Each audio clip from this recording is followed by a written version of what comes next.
नमस्कार, स्वागत है आपका। उत्तराखंड प्राइम देख रहे हैं आप। मैं हूं आपके साथ आस्था कौशिक। बड़ी खबर से इस बुलेटिन की शुरुआत हम करने जा रहे हैं। हल्द्वानी से बड़ी खबर आ रही है, जहां पर एक कार से बड़ी रकम बरामद हुई है। 1,40,00,000 रुपए एक कार से बरामद हुए हैं और इस नकदी के साथ 2 लोगों को पुलिस ने हिरासत में भी ले लिया है। एसओजी टीम ने गिरफ्तार किया है इन लोगों को और बताया जा रहा है कि नकदी के साथ ये 2 लोग हैं जो पकड़े गए हैं।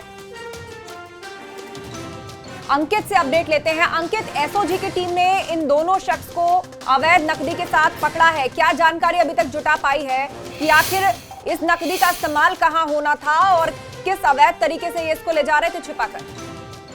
देखिए, आज तक आपको बता दें कि बड़ी खबर है हल्द्वानी से कि लॉकडाउन के दौरान 1,40,00,000 रुपए पुलिस और एसओजी की टीम ने बरामद किए हैं और चेकिंग के अभियान ये बरामद किए गए। आपको बता दें कि मुखानी में मुखानी पुलिस थाने ने ये बरामद किए और 2 लोगों को पकड़ा गया, जिसमें दोनों लोग दिल्ली के बताए जा रहे हैं और तो पूछताछ की जा रही है कि कहाँ से लाए थे, कहाँ इनको यूज किया जाता था।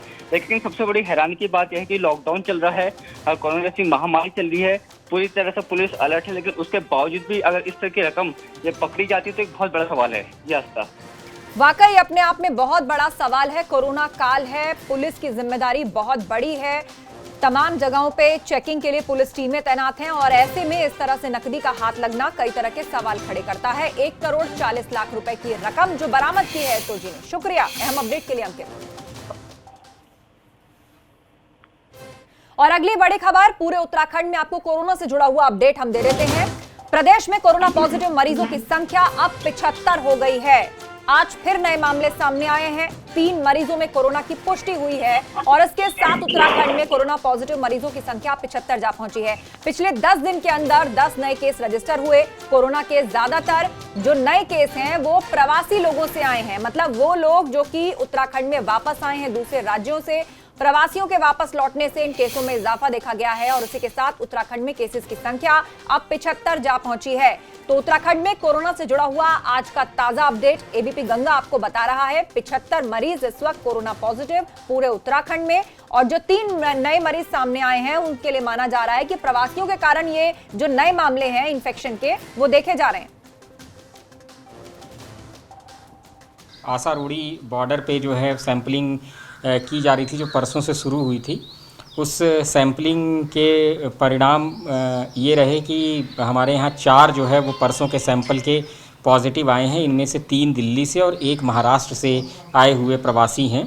उन सभी को जो है उनमें से 1 को जो है एम्स में और बाकी 3 को जो है गवर्नमेंट दून मेडिकल कॉलेज में भेजा गया है और उनकी कॉन्टैक्ट ट्रेसिंग भी की जा चुकी है और जो जिस जगह से आए थे संबंधित जगहों को भी इन्फॉर्म किया जा रहा है। और इस खबर पर ज्यादा जानकारी के लिए रुक करते हैं। हमारे संवाददाता रवि कैंतुरा हमारे साथ फोन लाइन पर जुड़ गए हैं। रवि, बड़ा जो चैलेंज जिसे पहले से ही कहा जा रहा था कि अब जब बड़ी संख्या में प्रवासी राज्यों में वापसी करेंगे या इधर की ओर आएंगे तो मुमकिन है इन्फेक्शन बढ़ जाए और अब ऐसा ही देखा जा रहा है। 3 नए मरीज। जी बिल्कुल, देखिए जिस तरीके से आशंका जताई जा रही थी कि जो प्रवासी वापस लौट रहे हैं उनकी संख्या बढ़ेगी और ऐसा ही हो रहा है। पिछले सिर्फ 4 दिनों में 10 नए केस जो उत्तराखंड में आ गए हैं। सबसे ज्यादा केसेस अभी देहरादून जिले में और यहाँ पर 39 की संख्या पहुंच चुकी है। आज भी जो 3 नए केस आए हैं वो देहरादून जिले के ही हैं, जिसमें 1 मसूरी और 2 देहरादून से आए हैं। इस तरीके से जो पूरी संख्या है वो 75 पहुंच गई है। एक अच्छी बात यह है कि 50 कोरोना मरीज स्वस्थ हो चुके हैं, 24 मरीज एक्टिव है अभी तक जो अस्पतालों में है। तो जिस तरीके से लगातार जो प्रवासियों की वापस लाना भी है, उसके बाद संक्रमण को रोकना है, ये बड़ी चुनौती है। दूसरी बात स्वास्थ्य विभाग की तरफ से ये है कि खासतौर पर जो देहरादून के बॉर्डर्स हैं उन बॉर्डर्स पर भी सैंपलिंग शुरू कर दी है। पहले अस्पताल या आइसोलेट जो लोग थे उनके ही सैंपल लिए जा रहे थे, लेकिन अब बॉर्डर पर जो लोग संदिग्ध पाए जा रहे हैं, जो बुजुर्ग लोग बीमारी से ग्रसित है, उनके सैंपल भी लिए जा रहे हैं। यही परिणाम है कि ज्यादा सैंपल भी कलेक्ट हो रहे हैं, लेकिन स्वास्थ्य विभाग को उन सैंपल की संख्या बढ़ानी पड़ेगी। लगातार वापस लौटेंगे और ऐसे में जो गुजरात और खासतौर महाराष्ट्र के जो लोग आ रहे हैं बिल्कुल ज्यादा प्रभावित प्रदेश हैं, तो इनकी लेना बहुत जरूरी है। बिल्कुल, जो मजदूर खास तौर पर लौट करके आ रहे हैं अपने राज्यों में, ज्यादातर महाराष्ट्र और गुजरात से बड़ी संख्या है जो मजदूर वापसी कर रहे हैं और 3 नए मामले अब सामने आए हैं। प्रदेश में अब कोरोना पॉजिटिव मरीज 75 तक जा पहुंचे। शुक्रिया रवि। उधर मसूरी में एक महिला में कोरोना की पुष्टि हुई है। बताया यह जा रहा है कि महिला कल ही दिल्ली से लौटी थी, उसके साथ उसके 2 बच्चे भी हैं। इस बीच स्वास्थ्य विभाग ने महिला की जांच कराई तो वो कोरोना पॉजिटिव निकली। प्रशासन ने उस इलाके को सील कर दिया है जहां ये महिला रह रही थी। साथ ही महिला के संपर्क में जो लोग आए उनको भी अब ट्रेस किया जा रहा है। तो एक महिला कोरोना पॉजिटिव निकली है, जिसके बाद पूरे इलाके को सील किया गया है और अब ये ट्रेस करने की कोशिश की जा रही है कि इस महिला के संपर्क में कौन कौन आया था।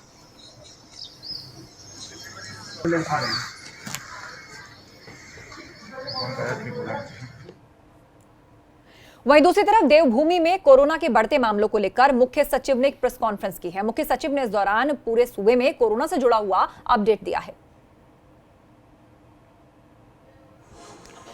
तो लॉकडाउन में सुसाइड केस भी बढ़ गए हैं। 23 अप्रैल से 11 मई तक सुसाइड के 25 मामले सामने आए हैं। जनवरी महीने में सुसाइड के 12 मामले देखे गए। 22 मार्च से 22 अप्रैल तक सुसाइड के 20 मामले सूबे में सामने आए। 23 अप्रैल से 11 मई तक सुसाइड के 25 मामले सामने आए।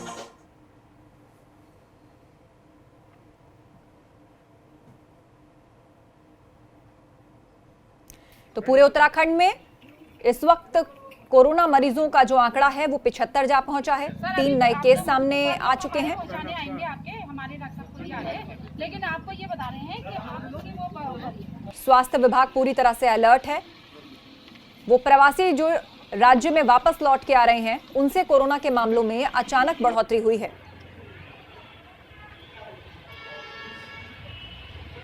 अब तक 70,000 प्रवासी वापस लौट चुके हैं। 2 लाख से ज्यादा लोगों का रजिस्ट्रेशन सरकार ने कराया है। दूसरे देशों में फंसे 40 लोग वापस लौटे हैं। किस तरह से ये कोरोना देश में अलग अलग जगहों पर पहुंचा, कितने लोग कहां से कहां पहुंचे, उसका आंकड़ा भी हम आपको बता रहे हैं। भारतवर्ष में लगभग 4% सैंपल्स पॉजिटिव पाए गए हैं। इस राज्य में, जैसा पिछली बार भी हमने कहा था 3-4 दिन पहले, वो 0.73% के ऊपर ही इस वक्त चल रहा है। जो पिछली बार भी जो हमने बताया था आपको कि जो मेल हैं, जो पुरुष हैं, उनकी टेस्टिंग लगभग 72%, जो टोटल सैंपल्स में पुरुषों की संख्या 72% है। ये मैं टोटल की बात कर रहा हूँ। और जो महिलाओं का है वो 28% है। लेकिन जो पॉजिटिव पाए गए हैं उसमें पुरुषों की संख्या अधिक है, यानी कि 84% पुरुष हैं और 16% महिलाएं हैं। हमारे जो लैब के अधिकारी कर्मचारी हैं, टेक्नीशियंस हैं, वो भी काफ़ी मेहनत के साथ कार्य कर रहे हैं। और मैं आपको बता दूं कि सुशीला तिवारी में, हल्द्वानी में लगभग 4,500 टेस्टिंग अभी तक हो चुकी है। एम्स ऋषिकेश ने लगभग 4,000 टेस्टिंग कर ली है। उसी प्रकार से दून मेडिकल कॉलेज, जो कि काफ़ी संख्या में रोगियों का जहां उपचार होता है, वहां भी हमारा जो सेपरेट लैब है उसमें 965 तकरीबन 1,000। और श्रीनगर में भी कार्य प्रारंभ हो गया है। अगली खबर का रुख करते हैं। बेंगलुरु से उत्तराखंड के लोगों को लेकर स्पेशल ट्रेन हरिद्वार पहुंची। स्पेशल ट्रेन ने चमोली, रुद्रप्रयाग, देहरादून से लेकर हरिद्वार, पौड़ी, टिहरी और फिर उत्तरकाशी जिले के रहने वाले प्रवासी लोग जो हैं वो उसमें सवार हैं। रेलवे स्टेशन पर अधिकारियों ने ताली बजाकर इन यात्रियों का स्वागत किया। उधर प्रवासी लोगों ने अपनी घर वापसी पर प्रदेश सरकार का धन्यवाद जताया। उनको जो है प्लेटफार्म से उतरते हुए बल्कि कुछ फल और कुछ पेय पदार्थ भी दिया जा रहा है, जूस भी। और जैसे ही वो बस में उनको बैठाया जा रहा है क्लासीफाई करके, उनको फूड के पैकेट दिए जा रहे हैं। हमारे फूड के यहाँ नोडल भी है, मौजूद है, आप देख सकते हैं। सूरत से 12 मई को हरिद्वार पहुंची स्पेशल ट्रेन में सवार 167 यात्रियों के बारे में कोई जानकारी नहीं मिली है। प्रशासन अब इनकी खोजबीन में जुटा हुआ है। सूरत से स्पेशल ट्रेन हरिद्वार के लिए चली थी। इस ट्रेन में कुल मिलाकर 1340 लोग सवार थे। इन लोगों की बाकायदा एक लिस्ट भी थी। हरिद्वार प्रशासन को यह लिस्ट दी गई थी। लेकिन जब यह ट्रेन हरिद्वार रेलवे स्टेशन पहुंची तो इसमें से 167 लोग लापता थे। हाँ, ऑरिजिन होता है वहाँ से जो है हमें एक सूची शेयर करते हैं कि कितने पैसेंजर्स उसमें आ रहे हैं। यहाँ आने के बाद जो है वो फिगर्स में जो है थोड़ा बहुत अंतर देखने को मिल रहा है। फिलहाल वो हम इन्वेस्टिगेट कर रहे हैं क्या वो वहाँ पे बोर्ड हुए थे या नहीं करके। अगर बोर्ड होने के बाद यहाँ लापता होते हैं तो फिर जो है उस पर जो है हमें जांच करना पड़ेगा कि रास्ते में कहीं उतर तो नहीं गए हैं करके। कोरोना लॉकडाउन के दौरान प्रदेश में सुसाइड के मामले तेजी से बढ़ रहे हैं। 22 मार्च से अब तक सुसाइड के मामलों में तेजी से इजाफा हुआ है।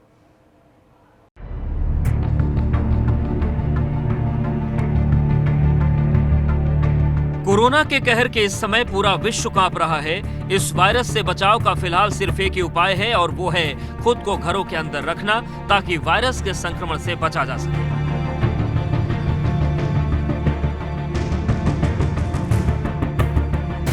मगर लॉकडाउन के दौरान सुसाइड के मामलों में इजाफा हुआ है। आंकड़ों पर गौर करें तो 22 मार्च से 22 अप्रैल तक प्रदेश में सुसाइड के 20 मामले सामने आए, जबकि 23 अप्रैल से 11 मई तक 18 दिन के भीतर ही 25 लोगों ने सुसाइड किया। लॉकडाउन से पहले तक की अगर बात करें तो जनवरी महीने में प्रदेश में सिर्फ सुसाइड के 12 मामले सामने आए थे। जानकार मानते हैं कि सुसाइड के पीछे बड़ी वजह तनाव है। छोटे बच्चे जो कि 14 ईयर से यूथ हमारा 42 साल तक उन्होंने सुसाइड किया है, और यूथ के केसेस में उनकी कनेक्टिविटी पेरेंट्स से नहीं रही है। 4 कमरे हैं, 4 लोग हैं, मोबाइल लेके अपने घरों में पैक हो गए, कमरे में पैक है, खाना खाने के टाइम पे भी नहीं आ रहे हैं, और जो पूरा 24 घंटे का सिस्टम था वो बिगड़ चुका है। पुलिस अधिकारी भी मानते हैं कि लॉकडाउन के दौरान सुसाइड के मामले बढ़े हैं, मगर उनकी सलाह है कि इस समय में नेगेटिविटी से दूर रहने की जरूरत है।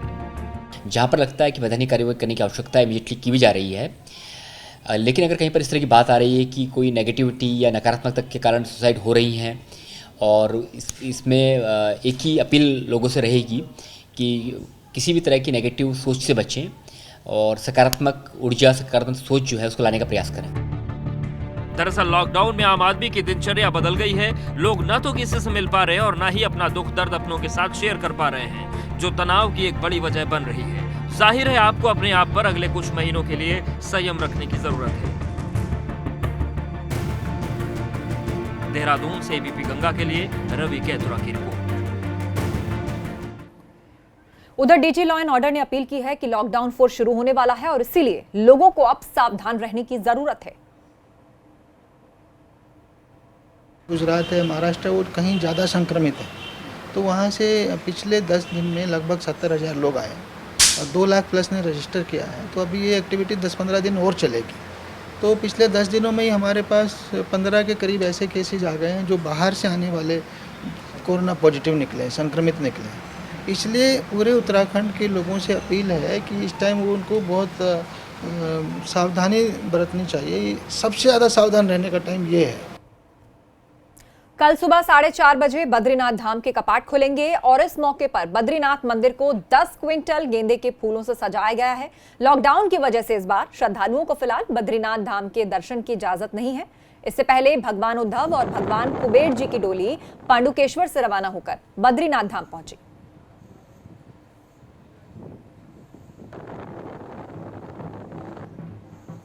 तो तस्वीरें हम आपको दिखा रहे हैं। तैयारी पूरी हो चुकी है, बद्रीधाम डोली पहुंच चुकी है। हालांकि श्रद्धालुओं को लॉकडाउन के कारण जाने की इजाजत नहीं है, लेकिन 10 क्विंटल गेंदे के फूलों से पूरे मंदिर को और उसके परिसर को सजाया गया है। तैयारियां पूरी कर ली गई हैं।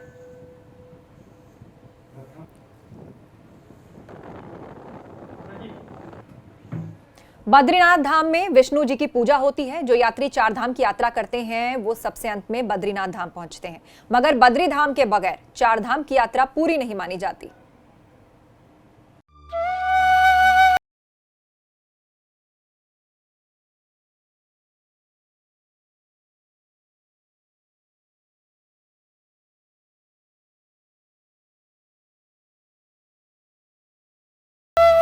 उत्तराखंड के 4 धाम का पौराणिक ग्रंथों में विशेष महत्व बताया गया है।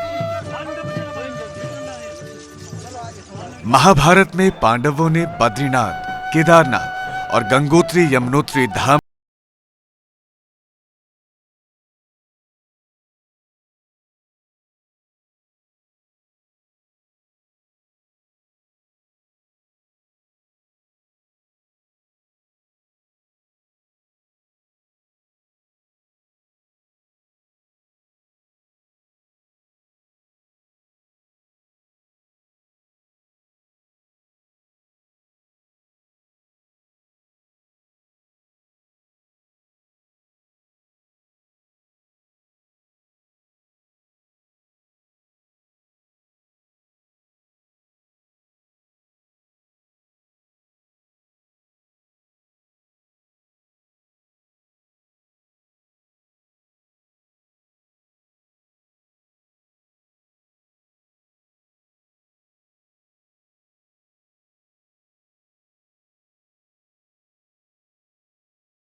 मंदिर को धरती का बैकुंठ भी कहा जाता है। Bureau report, ABP Ganga. Barkot में यमुना घाटी इलाके से दूसरे राज्यों के मजदूरों को उनके घर भेजा जा रहा है। अकेले बड़कोट से 455 मजदूरों ने अपने घर वापसी के लिए रजिस्ट्रेशन कराया है, जिसमें अब तक 240 मजदूरों की थर्मल स्क्रीनिंग और स्वास्थ्य परीक्षण के बाद उनके घर उन्हें भेज दिया गया है, जबकि 150 ऐसे और मजदूर हैं जिन्हें प्रशासन घर जाने की तैयारी कर रहा है। पैसे से बस रिजर्व किए हैं और 85,000 में बस है और उसमें 39 आदमी हम लोग हैं और उसमें सीट पता नहीं है कितना सीट है और कितना नहीं, और हमें गोरखपुर तक बता रहे हैं छोड़ने। उधर अल्मोड़ा में फंसे बिहार के मजदूर अपनी घर वापसी की मांग कर रहे हैं, मगर अभी तक इनकी घर वापसी नहीं हो पाई है। मजदूरों का साफ कहना है कि ना तो बिहार सरकार उनकी सुध ले रही है और ना ही प्रदेश सरकार उनकी सुध ले रही है। ऐसे में ये मजदूर अधर में ही लटक गए हैं, वापस जाना चाहते हैं। बिहार के मजदूर अब गुहार लगा रहे हैं। आरोप ये है कि जिस राज्य में वो हैं, ना तो वहां की सरकार कोई सुध ले रही है और ना ही बिहार जहां इन्हें जाना है वहां की सरकार इनकी खोज खबर ले रही है। कुछ नहीं होता है, खाली हम लोग चक्कर काटते हैं, यहाँ से घूम के जाते हैं, फिर आते हैं, फिर जाते हैं। कितना 3-4 बार रजिस्ट्रेशन करवा लिया सब लोगों को। समथिंग हम लोग ऑनलाइन भी कर दिया है और वैसे पेपर में बोला, पेपर में भी कर दिया है, सब जगह कर दिया है। उसके बाद में बोला गया कि अभी 2-3 दिन में भेजा जाएगा। रुड़की में एबीपी गंगा का जो है असर हुआ है। खबर हमने दिखाई थी प्रशासन की तरफ से। अब कोविड-19 के लिए ई पास की सुविधा शुरू की गई है। दरअसल एबीपी गंगा ने आपको दिखाया था कि पास बनवाने के लिए किस तरह से लोगों को घंटों तक लाइन में लगना पड़ रहा है। उस खबर का अब असर हुआ है। ई पास की सुविधा को शुरू कर दिया गया है। तो एबीपी गंगा ने इस खबर को प्रमुखता से दिखाया था कि लोगों को कितनी असुविधा हो रही है, घंटों लाइन में लगे रहते हैं और कहीं ना कहीं संक्रमण फैलने का खतरा भी इससे बढ़ता है। अब ई पास की व्यवस्था हो गई है। चलते ये व्यवस्था बनाई गई है कि जो हमारी वेबसाइट है crcroorki.in, उस पर ऑनलाइन पास का लिंक शेयर किया गया है, जिससे कि लोग ऑनलाइन अप्लाई कर सकते हैं। पॉजिटिव केसेस मिले हैं और अब उत्तराखंड में संक्रमितों की तादाद 78 जा पहुंची है। रवि कैंथुरा से इस पर बड़ा अपडेट लेते हैं। रवि, बुलेटिन की शुरुआत में हमने बताया था कि अभी तक 75 केसेस हुए उत्तराखंड में और अब 3 नए मामले। उधम सिंह नगर से 78 जा पहुंची कोरोना पॉजिटिव की तादाद। जी आस्था, देखिए अभी हम जिस तरीके से बात कर रहे थे कि तादाद बढ़ रही है और एकदम से जो है 3 और नए मामले सामने आने के बाद 78 जो है उत्तराखंड में तादाद हो गई है।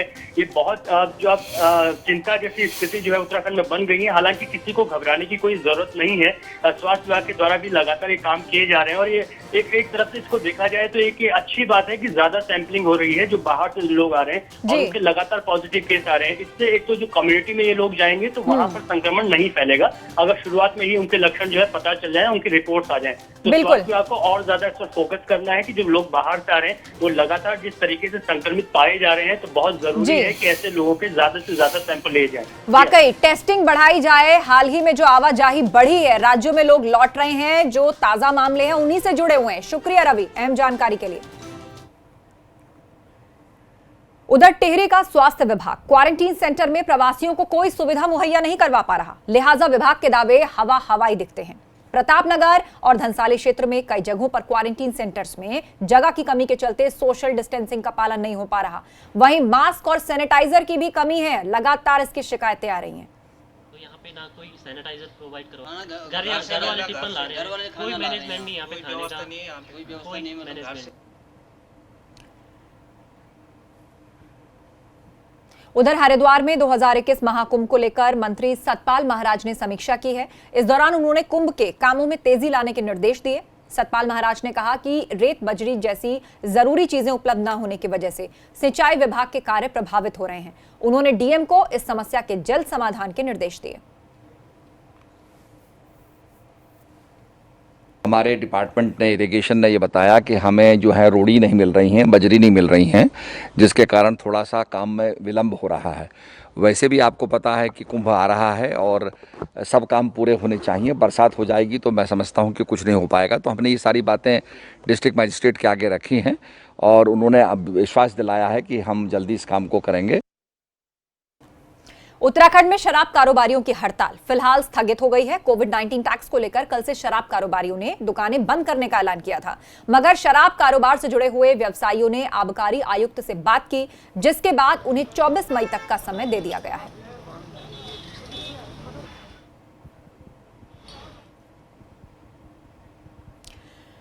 तो शराब कारोबारियों से बातचीत हो गई है, समय अवधि को बढ़ा दिया गया है। 24 मई तक अब हड़ताल नहीं होगी।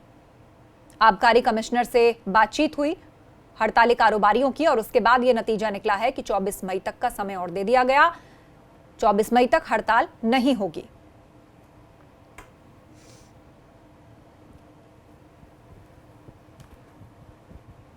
और अब वक्त हो गया उत्तराखंड फास्ट का। फटाफट अंदाज में प्रदेश की सभी खबरें जान लीजिए। पिथौरागढ़ में नेशनल हाईवे 125 पर हादसा, 700 मीटर तक गहरी खाई में गिरे युवक की मौत। कैबिनेट मंत्री हरक सिंह रावत ने दून मेडिकल चिकित्सालय को भेजी आर्थिक मदद, प्राचार्य को सौंपा 15 लाख रुपए का चेक। रुद्रप्रयाग में होटल कारोबारियों का बड़ा फैसला, 14 दिनों के लिए प्रशासन को सौंपे होटल, लोगों को क्वारंटीन करने में होगा इस्तेमाल। कोरोना से दुनिया को बचाने के लिए हरिद्वार शांति पाठ का आयोजन किया गया। नैनीताल में 3 और लोगों को किया गया क्वारंटीन। गुरुग्राम से कोरोना पॉजिटिव महिला के साथ लौटे थे यात्री। रुड़की में बीएसएफ जवान की ब्रेन हेमरेज से मौत हुई, जवान का पार्थिव शरीर घर पहुंचते ही मचा कोहराम। खटीमा में एक युवक ने जहर खाकर किया सुसाइड, अभी तक साफ नहीं हो सकी आत्महत्या की वजह। इस बुलेटिन में फिलहाल इतना ही, लेकिन देश और दुनिया की तमाम खबरों के लिए आप देखते रहिए एबीपी गंगा। नमस्कार।